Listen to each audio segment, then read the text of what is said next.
I think we should be spending less as a country. We should be taxing less, and corporate taxes ultimately should be zero, because people pay for corporate taxes through the form of higher prices, lower wages, and fewer jobs, and less innovation, and less shareholder wealth, and everything else.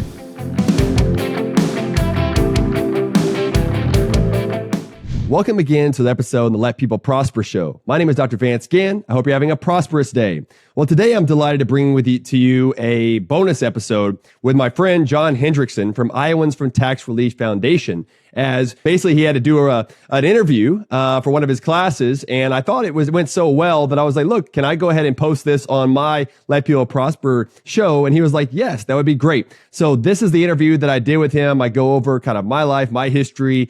Being an entrepreneur was the topic of his discussion. So that's what we talked about, and talked about where I've been, where I've worked, how I got to where I'm doing Ginn Economic Consulting now, and the host of the Let People Prosper show, and a lot more. So I think you'll find it insightful, and be sure to check it out and share with your friends and family. So I hope you enjoy this interview with John Hendrickson from the Iowans for Tax Relief Foundation. I'm pleased to be joined by Dr. Vance Ginn, who's a friend and colleague and an entrepreneur.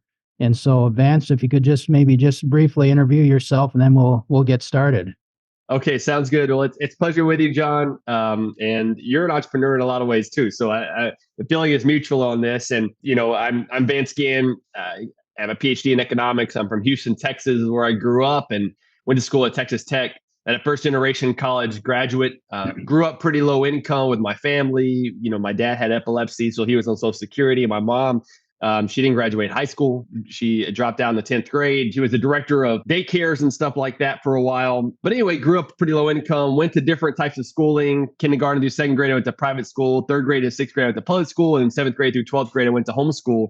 And so I had the opportunity to go to these different types, and then go on to get my junior college, and then to Texas Tech to get my undergrad and graduate degrees and PhD in economics, and worked at the Tax Policy Foundation for a while, worked in academia for a while at Sam Houston State University, and then really kind of fell in love, if you will, with public policy.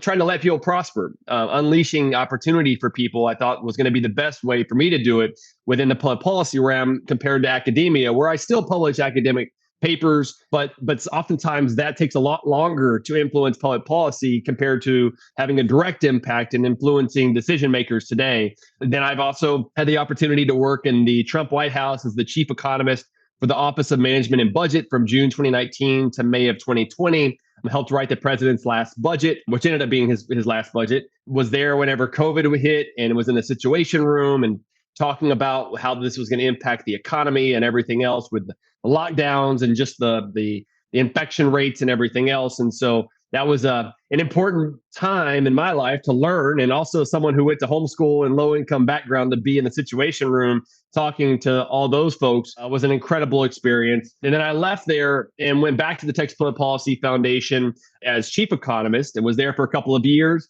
And then after building kind of a clientele and a network, folks like you, John, and others across the country at think tanks, at the state and national think tanks, I decided in September of 2022 that I was going to leave TPPF and kind of take a leap of faith for my next steps. And kind of what God was calling me to do was to start my own business. And I decided to open that up as Ginn Economic Consulting, LLC, in October of 2022, and then have built up a clientele of about 14 contracts between different think tanks that I've been able to put together over the course of the last year and a half. And it's been, very successful so far. I've got a wife and 3 kids. And so there's a lot that rests on that. But as an entrepreneur, you've got to make sure that you're willing to take risks. If you don't take those risks, you can't reap the reward. Sure, there's going to be some failure, but I believe also that failure is kind of the path to success, and letting people prosper and learning from that. And so that's kind of where I'm at today, and continuing to thrive as much as possible. Yeah, and I think your story is just great. It's a true example of the American dream and really the spirit of entrepreneurship. So I want to kind of talk a little bit about some of those things you mentioned. The first question I have for you is, what led to your decision to study economics and to have a career as an economist? Yeah, it's quite interesting, because whenever I was growing up, I've always had a liking for math. and really wanted to learn more about math. And actually, I thought I wanted to be an accountant. When I went to junior college in Houston, I signed up for general business, and accounting was going to be my specialty. And then after I got into accounting for a while, I was like, this is too much by the books. Assets equals, liabilities plus owner's equity, or debits equals credits. Like, this is good, but I want to think outside the box more. And I remember I took my first economics course in high school. I took it, but then really in junior college, I took it in microeconomics. And the professor really got me going with it. And I really liked where it was heading, and I could think outside the box. And it just seemed to tell how the world worked, how people behave and interact with one another. And it's much more than stocks and bonds and the dollar and money that we see. It's really about human behavior and how we act within society, given our scarce resources, and how we're all trying to satisfy our desires. And so it pieced together so many of the other subjects that I liked. I liked psychology, I liked sociology, I liked history. And to me, it just kind of pieced all of those things into one for economics. And then I got into intermediate macroeconomics at Texas Tech, who ended up being my professor and my mentor, Dr. Ronald Gilbert. And he was the one that was like, hey, look, you should read this book. We were talking after every class, and he said, you should read this book. And so I read Capitalism and Freedom. And so that got me, Milton Friedman, got me into the direction of more of a free market economics and, classical liberalism. But really, I think, growing up kind of low income and seeing what the effect that had on so many people around me, including myself and my family, I really wanted there to be a better world. I wanted to provide better ways to let people prosper. And so all of those things kind of together got me into economics, and now I still love it every day. Yeah, that's great. And you mentioned Sam Houston State University. So was that your first job after finishing your doctorate in economics? Yes. Yeah, I went to Sam Houston State University and then taught as a lecturer there for 2 years, host of different classes. But I also taught at Texas Tech University. I was a graduate part-time instructor during my PhD program. So I taught classes there. But yes, after getting my PhD and everything, Sam Houston was my first place. So then could you kind of briefly talk about how did you transition into public policy? So did you kind of envision yourself first of being an academic, an economist, sort of teaching and doing research? Then how did you make that transition into the field of public policy? And was Texas Public Policy your first think tank job? Yeah, it's actually quite fascinating because, I mean, coming back from, first generation college student and then graduating and everything else, when I finished my undergrad, I was like, look, I'm going to go get a job. I just want to make money and get going. And then my mentor, Dr. Gilbert there at Texas Tech, he was like, hey, have you thought about getting a graduate degree? And I was like, well, not really.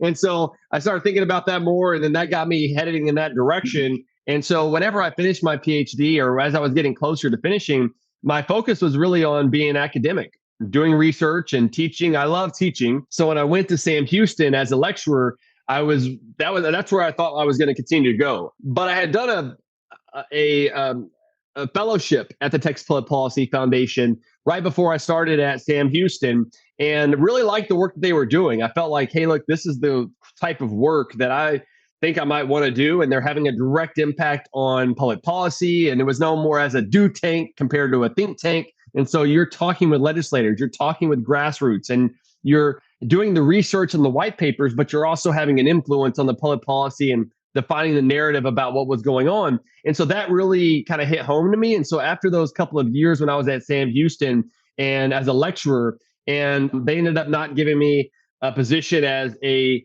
assistant professorship because of some budgeting and some other things that were going on at the time, it gave me some time to think about, well, what do I really want to do? Do I want to stay here or find another academic job or go somewhere else? And the position became available at the Texas Public Policy Foundation as an economist within their Center for Fiscal Policy. And so I took it. I leapt onto that. And I think that was a big transitional point, kind of a tipping point for me towards the public policy realm to really better match kind of what I wanted to do. My interests and letting people prosper and allowing for that to happen. And I'm really glad that I went down that road. Yeah, and one thing you had mentioned capitalism and freedom as being an influence with Milton Friedman. So when you were studying economics, why did you consider the philosophy of the free market to be so important? And then one thing I know one thing I really respect about not just your academic background is is your Christian faith is very important to you, and that Yeah. just shines in both in your personal and professional life.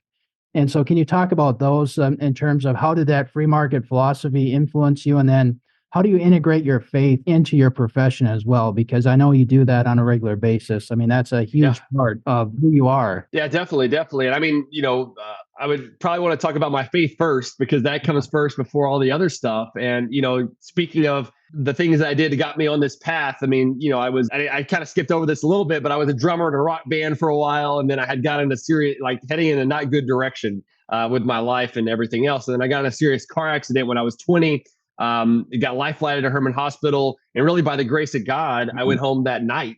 And that month after that was whenever I was like bruised up and everything, and got me to thinking and praying about where my life was heading. And I think that is ultimately why I chose economics and public policy. And I felt like this calling of let people prosper. And so that faith, in my Christian faith, I feel like it was really what turned my whole life around. And then just so happened that the tool that I was able to use effectively, I hope, is economics. And so I think that has always got the North Star, that faith and my Christianity is really what keeps me going in that direction. And I use economics and classical liberalism, free markets as the tools with which I kind of see the world through. Kind of helps me to build my worldview, starting with that Christian faith. And so whenever I'm coming down to it, I think ultimately, in my view, God created us to be fruitful and multiply. And so it's in the Bible, right? Genesis, be fruitful and multiply. And so I think that was a big part of work, of innovation, of having kids and different things like that too. But ultimately, work was a big part of who we are. And too often, work is being pulled out or crowded out by too much government being in the workplace or in taxes or in occupational licensing. I mean, there's a whole bunch of things that we could talk about, or spending in general as being the ultimate burden of government, and that we've got to pay for somehow. And that reduces our ability to meet and serve God by our own resources, our hard-earned money, and everything else that we can then put back into the private sector and in our lives and in our families. Sure, there's going to be some roles for government, and I think that's where my classical liberalism and capitalism and freedom and other things that I've read, Road to Serfdom by Hayek was another big one that had a big influence on me. That sort of thinking made more sense to me because it allows for people to have their individuality. Where Adam Smith talked about people working their own self-interest, but it didn't mean that necessarily they were self-interested in themselves. They work in their own self-interest, which also benefits the people around them. And the more that we can do that voluntarily instead of through force by government, the better off that we're going to be. And so this is one reason why I'm always so big on, cutting government spending or restraining the growth of spending, because if you don't spend it, then you don't have to tax it and you can't regulate it the more that you spend. So spending becomes the ultimate burden of government, which reduces our liberty, reduces our freedom that we otherwise could have in an economy, and in our personal lives, and ultimately, I believe, to serve God. So I really piece all these things together in the way that I've brought together this worldview. In many ways, I'm more, you would say, libertarian or Christian, libertarian Christian, to where I ultimately want us to be able to serve God as much as possible. And how do you do that? I think through is the free market, limited government as much throughout that process, and that's what's got me to where I'm at today. And I want to go back to now your time at Texas Public Policy Foundation, where you served as chief economist. Can you just kind of hit the high points of what were some of the major policy issues that you worked on that helped people flourish in Texas? And I know you've worked on national stuff too, and we'll get to that next. But just on the state level, because Texas is one of the states that is held up in terms of economic growth, being a no tax state. But I mean, you're on the front lines even right now in terms of looking at property tax reform and school choice, and so you have been there and still are doing the good fight and trying to encourage entrepreneurship and economic growth. So can you kind of talk a little bit about that? Yeah. Some of the big things are, one of them was the conservative Texas budget, putting a limit on government spending. There had been a limit already in Texas for a number of years, but it was weak. And they were continuing to spend at a rapid pace over time.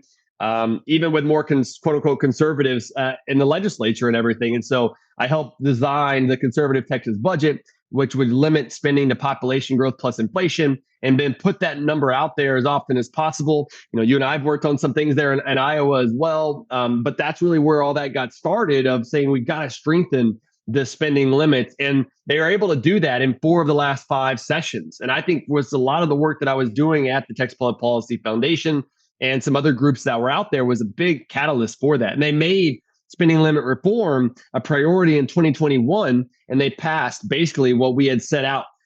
So that was huge to set them in the right direction. Other things have been the franchise tax. So I did a lot of work on tax reform, of saying what would happen if we eliminated this corporate franchise tax, which is a gross receipt style tax, not a good form of taxation at all.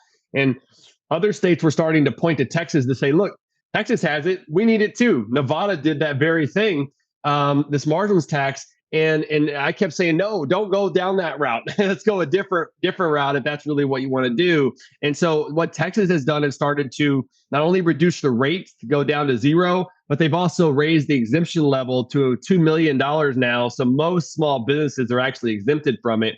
I would rather them have just put all that towards lowering the rates to get it to 0, but at least there are fewer taxpayers paying for that now. Other things have been occupational licensing reform. I think that's another big barrier to people, a barrier to opportunity and for jobs and living a successful life. And so that is another way where we've put in ways for them to limit and sunset a lot of the occupational licenses over time. And that has been very helpful to hair braiders and eyebrow threaders and different sort of things that they've actually eliminated those types of licenses now. And so I think that's another key part of this. There are some other things, like you said, property tax reform has been a big one that I've worked on for a number of years. I get some pushback on this, but my goal is to eliminate property taxes. I don't think they're a good form of taxation. And I've tried to make the case for that over time of different ways that really starts with limiting government spending, or put in ways that say, if you want to increase taxes at all, you should have to go to the voters and get voters to approve that sort of increases in taxes by local governments. And then school choice is another big key thing for me, that I think if for us to have more prosperity in the future, if we don't have an educated populace that therefore could be an educated workforce, we're not doing ourselves any favors. In fact, we're holding ourselves back. And I think school choice is the way to empower parents, students, teachers, and taxpayers to do what's best for themselves, and giving them more opportunities to flourish into the future. And then that's going to bring up school finance reform and different things. So there's big issues, but the big issues for me are always spending, taxes, occupational licensing, and school choice. I think if those big 4 have had some movement in Texas, not all the way that I would like yet, but there have been movements afoot, given the work that I hope I've done, but also Texas Public Policy Foundations and others have done over the last decade. And before we move on to your national experience working in the Trump administration, you've with Ginn Consulting, you've now branched out and not just working on Texas issues, but you've been working on solutions to eradicate poverty, to reduce barriers to poverty. You've also been working in states like Iowa on conservative budgeting and tax reform. Can you just kind of hit some of the high points of that as well, of some of this? Because now it's not just state policy concerning Texas, but you're working on a number of states. I know you've done work in Montana as well. Yeah. So can you share a little bit about that? Because you've really, as far as I'm concerned, you've pioneered the state conservative budgeting revolution. And I think that's important. Yeah, no, I appreciate that, John. And means a lot, coming from you for sure. And we've had some great times talking about these things and everything else. And it's been remarkable. I've worked now with 14 different states on their own form of conservative, quote unquote, conservative budgeting, whether that's, some call it responsible budgeting, some call it sustainable budgeting. I've also worked with a large national group, not to get into too far of that, but with Americans for Tax Reform, of saying, look, sustainable budgeting is the path to go forward, where I've created a sustainable budget based on what we did in Texas for every state now. And there's a website and all that other thing. So people can go to this information, the public can, grassroots can, to be more educated about the public policy that's taking place in their states. And I hope that that will continue to have a revolution about limiting government spending over time. I've also done a lot of work with Louisiana, with the Pelican Institute in Louisiana, and the Frontier Institute in Montana, as you brought up earlier. They're doing some great work on tax reforms, where there's a lot of states, including Iowa, who are starting to move towards a path to zero, of limiting and reducing income taxes, this path to zero. And there are more states that are doing that. There have been 14 states already this year in 2024 that have cut income taxes, and there are more states that want to go in that direction. I just wrote a paper in Kansas talking about the need for them to continue to reduce their taxes, and everything else. And so I think you're right in the sense that it's been a blessing and something that I really cherish a lot, of being able to work with so many states. That started with Texas, and that's where I live, is in near Austin, Texas, in a place called Round Rock. And so, I don't necessarily want to move. Texas doesn't have an income tax. There's some, my family lives here. There's some good reasons not to want to leave Texas, but I want to make sure that more people have opportunities to prosper. And going back to my calling and everything else we discussed earlier, I think that this is one of the things within Ginn Economic Consulting, and really my next steps is, how do I get this in every state? How can I have an influence of defining the narrative that spending is the problem? And ultimately, with my federal stuff, I know we're still going to talk about, but I think the federal government needs a lot of this work. And the way that the federal government can look at that is what happens in the states. And so the more that we can do is state reform. Local reform is another big one that I've been going after. And you and I have been talking about that some in Iowa and some other states. I think they really got to focus also on the local spending, even as the state spending has gotten a better position. I think that will help to set the catalyst for the federal government. And one day, maybe the world, maybe other countries will also want to do more of this. Yeah. And so one big transition you had in your life was going to work for President Donald Trump, and we know that his election 2016 was very historic and somewhat, in some would say, even controversial. And so you served as the chief economist in the Office of Management and Budget, and you were sort of on the front lines in a lot of the economic debates. And so, can you kind of talk about some of the major economic issues that came out of the Trump administration? I know, for example, there was regulatory reform, the Tax Cuts and Jobs Act, and structuring the budget. How did the Trump administration kind of help entrepreneurship and economic growth? And then I want to, after that, get to a more controversial question about the issue of tariffs. Okay. All right. Sounds good. Yeah. I think it was a remarkable opportunity to go there and be a part of the Trump administration. And a lot of the things that they had started were already in place by the time I got there, because I got there in June 2019. So the Tax Cuts and Jobs Act had passed in 2017. A lot of the dereg had started in 2017, 2018, although we continued it in 2019 and 2020. But what was interesting about my position whenever I got there, so chief economist of the Office of Management and Budget, basically what I was doing was looking at the forecast for economic growth. And that included interest rates, inflation, because the president's budget has a 10-year window. So they want to know what's going to happen over the next 10 years. And there was a group of us called Troika, Russian term, three-headed monster called the Troika. And so it was the chief economist for OMB, which was me. There was a chief economist for the Council of Economic Advisors, Tyler Goodspeed at the time. And then basically the chief economist at the Treasury Department, the assistant secretary of the Treasury, who was Michael Falkender. And we were the heads of the Troika. And then we had our teams of economists and others would come together, and we would meet about once every week, once every 2 weeks, and throw out ideas about where we thought the future of the economy was going to be and how this would come together. It was quite fascinating to do all of that. And then that would go into all of our assumptions, and our projections would go into all the budgeting for the president's budget. And the president, according to Congress, writes a law, has to release, or is supposed to anyway. It didn't happen in the Biden administration, but it's supposed to come out the first Monday of every February is the president's budget. And it's ceremonial for the most part. Like Congress can basically take it and throw it in the trash, which they usually do. But it sets the policy vision for the president is really what it's all about.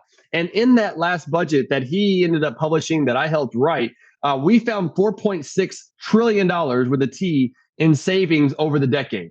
And so we were trying to turn the tide. I mean, we're already running pretty massive deficits, 600, $700 billion. Some people blame that on the Trump tax cuts, which if you looked at Trump tax cuts and you look at the deregulation that happened, our internal economic analysis showed that the dereg and the tax cuts paid for themselves over the course of about 2 years because you had more economic growth. You had more entrepreneurship that was able to take place. People were able to start their own businesses or invest in their business in order for it to grow, hire more workers, and everything else. And so when you put in that new economic growth on top of everything else that was happening, there was more tax revenue that was also being collected. And so we were doing a lot of those analyses that were there. And it wasn't just a one-time thing, though, because of the lower corporate tax rate from 35%, the highest in the developed world, to 21%, which made it about average in the developed world. It allowed us to be more competitive on a global playing field. Now, I would argue it still needs to be lower than what it is now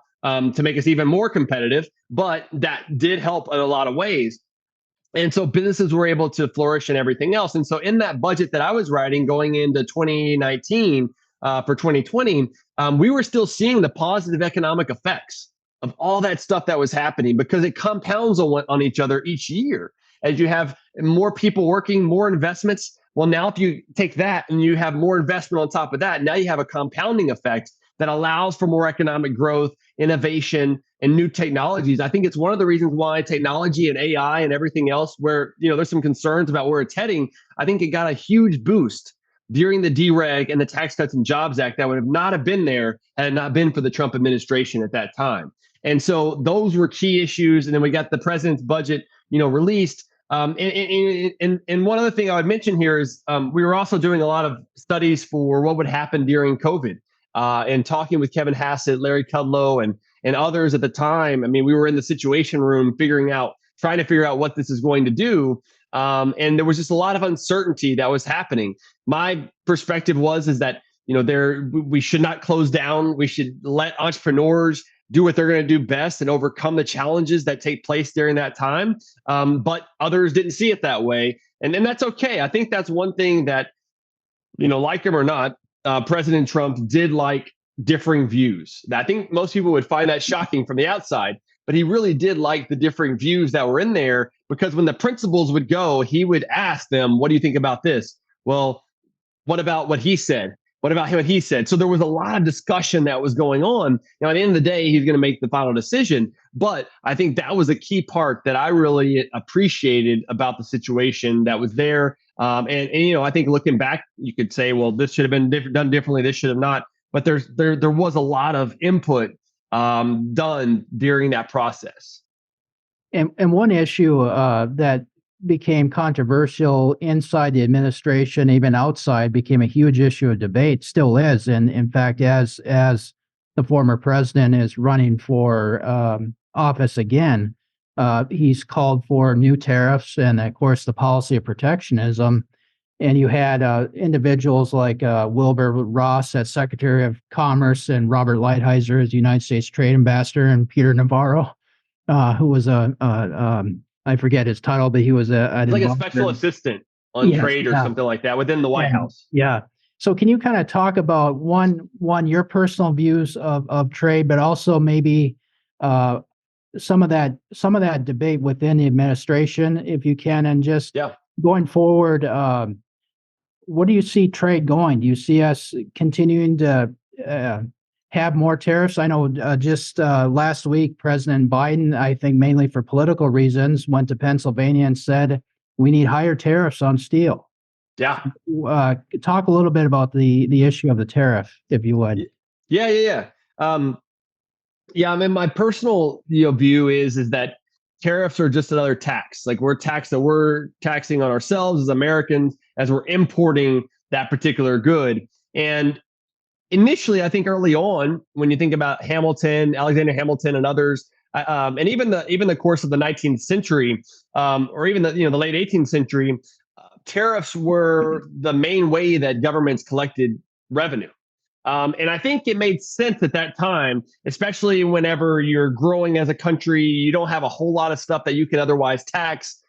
Sales taxes weren't really a thing at that time. It's another form of, excise tax, if you will. But income taxes weren't a thing really at that time either. Property taxes would come later, but that really wasn't around. So tariffs were like the one thing that they would tax, and so I think that made sense at the time. But as we became more modernized, if you will, I think it became less of a reason to do so, especially as you had more globalization and you wanted to compete more with other countries. You did that more through prices compared to through the tax system. And usually, especially early on, even Congress had the power of taxation and tariffs and everything else. And I think that's where it should ultimately be. And so if there was a decision that we want to go more in the realm of more tariffs and everything else, I believe that should be done by Congress and not through the executive branch, not through whether it be President Trump or President Biden, who basically Biden has come in and continued a lot of the tariffs and the trade protectionism, if you will, the policy, I should say, of Trump. And now in this case, on steel tariffs, he wants to triple. He's talked about tripling the steel tariff. So it's even Trump on steroids, if you will. So I don't see a huge difference between their trade policy in a lot of ways. And I think it's because it sounds good in a lot of ways. It is that we saw the Rust Belt, speaking of Iowa and other places, kind of got hollowed out for a number of years. And trade has been one of the number one issues of blame for that.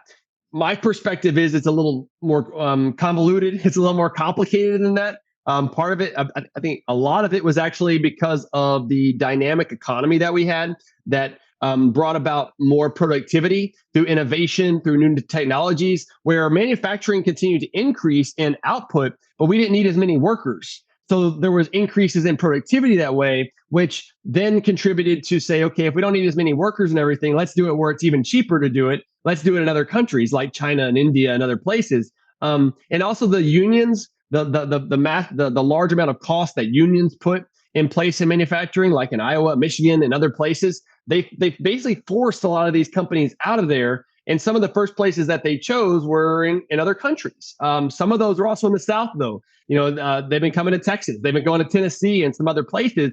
And the other thing is that they also had very high spending and taxes in those places for a number of years, where they were more of a burden on those entities that were there, those manufacturing businesses. And they just got tired of it and said, you know what, we're going to vote with our feet and we're going to go somewhere else. And so I say all that because there were a lot of dynamic discussions that were happening about what's the best policy forward with trade, with tariffs, with everything else that's going on, because we want to help people to flourish, let people prosper, if you will. And that was a big part of the reason why Trump won, I believe, in 2016, was that people were tired of the way that things were going. They wanted something new. And I think, for better or worse, the tariff made it seem like we're doing something. We're going to come in, we're going to help out this community and everything else, and we're going to take it to those other people and make it tough on them to continue to take these jobs, quote unquote, take these jobs from us.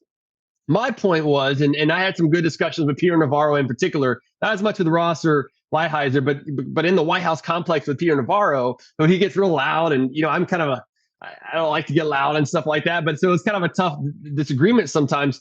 But my take was always, I understand where you're coming from. I may not agree with all the assumptions that got us to that point, but if you put in tariffs, you're going to lead to other problems because it distorts the markets. It also appreciates the dollar because now there's less demand for dollars across the globe. And so the dollar appreciates almost by the same amount of the tariff, which means that it's still just as cheap to buy goods and services from those countries. And that's why the trade deficit didn't go down.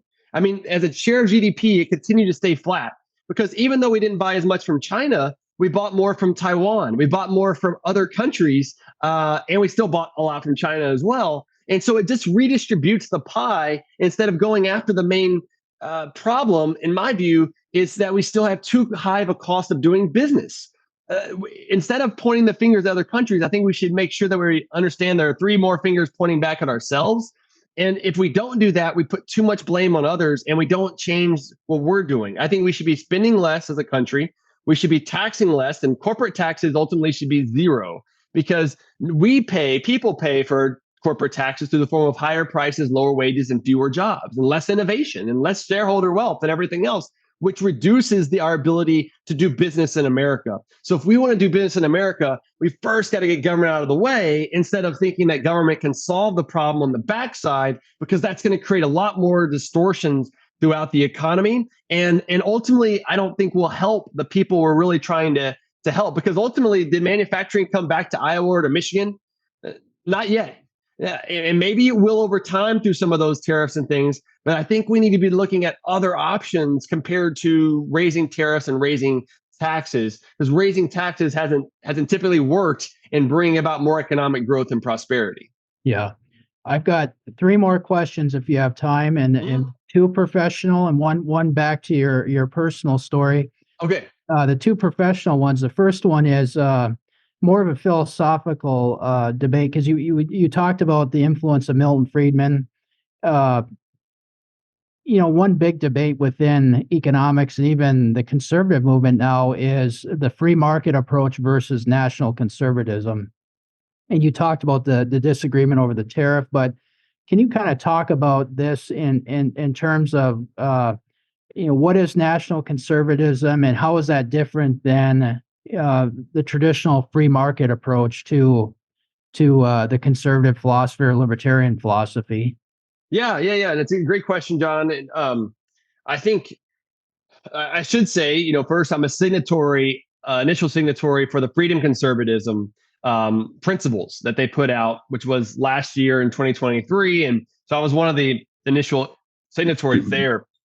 And I think it's a good way to kind of pit together, the two. I think within the conservative movement that it's usually been about limited government. And so in general, kind of the umbrella is more limited government, more opportunity for people. Families and culture are very important, and ultimately want to conserve things. And I think what's happened along the way are some assumptions that have been changed. From the way that I see it, my perspective is that politicians usually get in the way. And oftentimes what you want to do is you want to have you want to look at not only market failures, which I think those are few and far between, but you also want to look at government failures, which we often don't consider. And when you look at the assumption that there is a market failure here, what that gives you a reason to do is to have more government involvement. So you consider it a market failure, so you need government to come in and correct the failure. But if it's not a market failure to begin with, and and it's a government failure, then you put more government on top of it. It's kind of like a bad cake. You have a bad cake on the inside, you put bad icing, it's still a bad cake. You're not going to make it any better by putting good icing on the top. And so that's why I think this is really a problem. What I see from the national conservative movement is that they're willing to blame more of the market for failures, blame more of CEOs, of corporations, of big tech. They're willing to go down more of that direction and blame the marketplace of individuals, and think that if they just have the right people in power, that they can make the correct decisions by people in government. And I happen to trust people in the marketplace before I choose people in government every time. And if you look at something like regulating big tech, for example, or antitrust and breaking them up, like J.D. Vance and Josh Hawley and some of the other more prominent national conservatives are trying to do, I think that there's a problem with big government already helping them out with tax breaks, with subsidies, with a lot of other things that are keeping them like a regulatory capture. And that's another thing too, regulation keeps a lot of the smaller guys out because they can't enter into the market. And really what you want in those situations is more competition. You want more government, you want more businesses that are competing in that marketplace. So you should be removing those government obstructions to economic flourishing. And the same thing goes, I think, with the protectionism.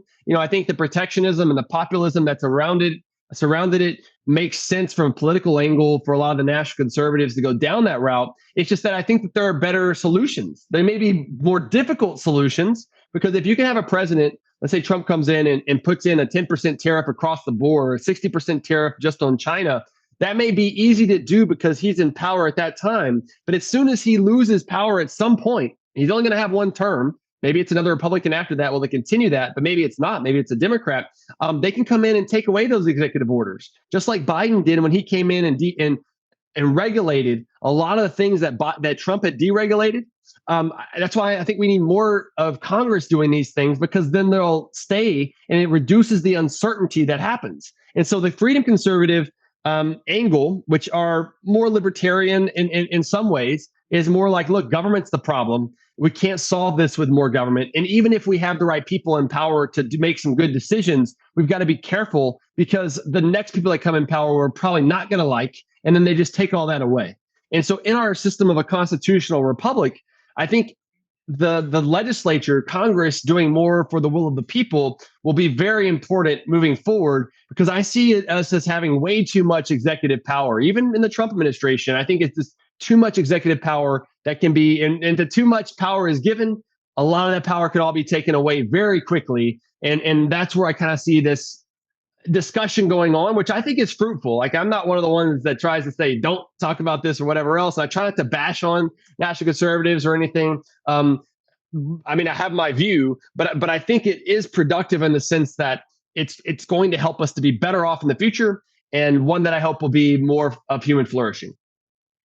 And then I want to talk a little bit about economic history, because I know you and I both have a similar passion for history, and in a lot of your writing and research, you use a lot of economic history. So can you talk about the importance of economic history? For example, some of the issues we're facing today, economic issues, high inflation, enormous national debt. How can we use economic history to kind of solve some of these problems or approach economics?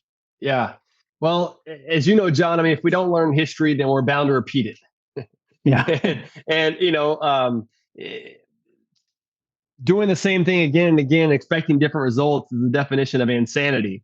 And that's essentially what we're doing, because we're not learning our history. And I think in particular, economics history, and it's actually even more so on the broader public, but it's even more so on economists. And a lot of the graduate level programs across the country in economics, history of economic thought has actually been removed. I was fortunate to have it at Texas Tech. There's a lot of other good schools, Hillsdale and George Mason and some others that are out there that still have it as a big part of their program. But many of them have removed it and have added math classes, basically. Is that economic? Just sorry to interrupt, but just a quick follow up. Is that the danger of in a sense, the overemphasis of data? Yes. Yeah, totally. And so there has been this idea that we can just test all our hypotheses, and we can come up with a new econometric model to verify our results. But the problem is with that is, and I saw this in my own economics departments and everything else, is that you get people who don't really understand economics. They understand the math and how to get to a solution. But how did you get to that solution? And that's one thing that I take home so much, is from the Austrian School of Economics and Chicago School of Economics, two of my favorites. There's some others too, political choice economics and institutional economics, kind of is my foundation in economics, kind of across pollination of those. But you had the Keynesian view of economics, the neoclassical. There's a lot of these newer types that are out there of economic thought that really is based on math, and how can we explain this connection through mathematics, and that gets us away from the correct, what I believe to be the correct assumptions, to go into looking at these things to where, like Thomas Sowell said, there are no solutions, only trade-offs. And if we're into that mindset of only trade-offs, if we don't consider those trade-offs and the opportunity cost and everything else, no matter what that model and that econometrics may say, we're going to get it wrong, because the assumptions were wrong to begin with. And that's something that I'm really big about. And I'm looking at this, and I think it's one reason why economic history is so important. I mean, if you go back, Adam Smith, Aristotle even talked about some of this stuff. John Locke talked a lot about the velocity of money and the importance of limited government and everything. Then, Karl Marx, I think Karl Marx, it was a classical economist at the time that got too bogged down in the labor theory of value, and then went down the Communist Manifesto. But there are some things that I think we should be learning if not just for the fact that we don't need to go down that route. And here are the reasons why. But too often we just skip over certain things, and that's unfortunate. And even in the last century, there was a plenty that we were learning in economics, whether it be Keynes, who, if we really understood Keynes, his economic consequences of the peace after World War I was revolutionary, because basically he was saying, like, look, all these countries don't need to pay reparations because it's going to come back to haunt us later. And there's an argument. I'd love to talk to you about this someday, John. But like having Hitler and having Germany pay the reparations and the hyperinflation that they were going into brought Hitler to power, because he said, look, I'm going to tackle inflation. I'm going to tackle this. So you had a socialist Nazi regime come in from a lot of the things that Keynes was talking about a decade before, or a couple decades before. And so I think that this is something that we really need to take account of. And for example, I'll just mention this real quick, is Keynes said that we should run deficits during recessions, but he also said you should run surpluses whenever you have expansions. But we forget that part. Yeah. Or at least we overlook it. And so I think this is a big problem, that if we don't understand history, we don't really know who all these people are, but we also take about it from the political bias of the day compared to what was actually happening at that point. And I think that's why it's so important. Like Milton Friedman in particular is my favorite economist, because he put things in a way that people could understand. And his PBS series on Free to Choose popularized a lot of this. And he was able to have influence and define the narrative for a lot of politicians that I hope we can do more of ourselves, and not from a big government way, but in a limited government way, which often says, John, that politicians should do nothing. I know that's hard for them to think about sometimes, but that is usually one of the best answers, is for politicians to do nothing. That reminds me of one president you and I both hold in high regard, Calvin Coolidge. Yes. Yeah. Yes. Exactly right. Yep. To close out our interview, I wanted to go back to your personal side, because when you started Ginn Economic Consulting, you talked about having a leap of faith and taking a risk.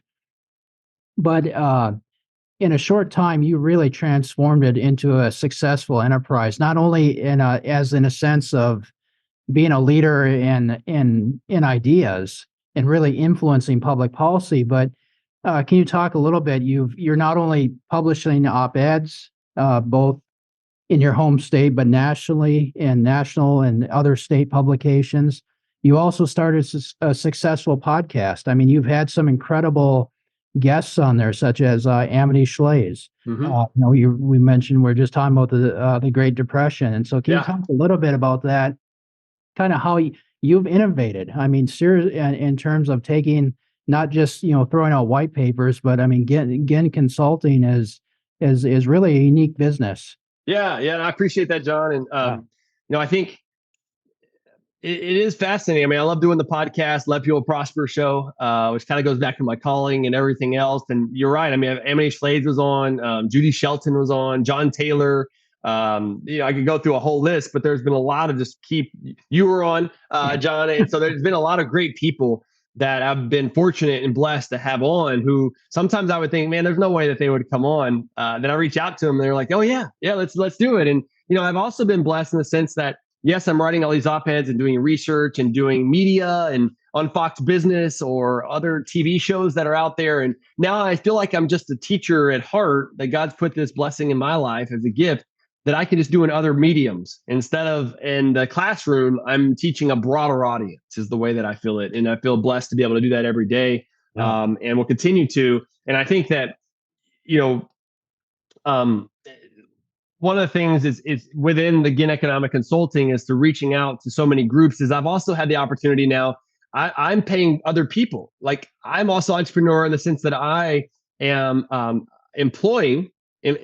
hiring other people. So I contract people out that help me out with like my branding, help me out with editing my podcast, that help me out with advertising some things on social media or whatever. And so I've also figured out, division of labor and specialization is so important that I may as well do it in my own work as well. And I've been blessed to have, sources of income coming in from my different contracts, but then also helping other people to flourish by doing this and their drive to let people prosper in the process. So it's definitely been a blessing, and I'm looking forward to what the future holds. And John, just the one last thing is the people always ask me, where do you see yourself in 5 years or 10 years down the road? And I tell them, I was like, look, I don't know what God's going to have for me next. Every time I set that, what I consider a ceiling, he always goes above it. And so I don't like setting those ceilings in place. I just here for the day, maximize each day however I can, and continue to follow him and keep my faith in him. And I know that I'll end up on the right side. Yeah, well, that's great, and I think it's unique because you mentioned Milton Friedman doing things where the common person can understand. Yeah, and I think that's the gift you have as well as an economist, because there's a lot of times, even in the policy world, where it's very technical, it's very complicated, but I think you have that gift in common where you can reduce things and so people can understand. And and I think you have that gift. Well, I want to thank you so much for kind of sharing your story and just kind of the importance of economic history and just your contribution to entrepreneurship. So yeah, thank you, John. And good luck with everything. And it's always a pleasure to talk with you. Yeah, thank you. Well, I hope you enjoyed that interview as much as I did. I hopefully brought to you a little bit more of the insights of where I'm from and where I've been doing. If you haven't heard it already, that's kind of the story. I'm hoping to put this in a book one day. But until then, I hope these interviews really help out. Please share with your friends and family. Remember, you can find all the show notes and everything else at vanceginn.substack.com or go to vanceginn.com. And don't forget to become a paid subscriber if you can. That would very much be appreciated and help me in my cause to let people prosper. And until next time, let people prosper.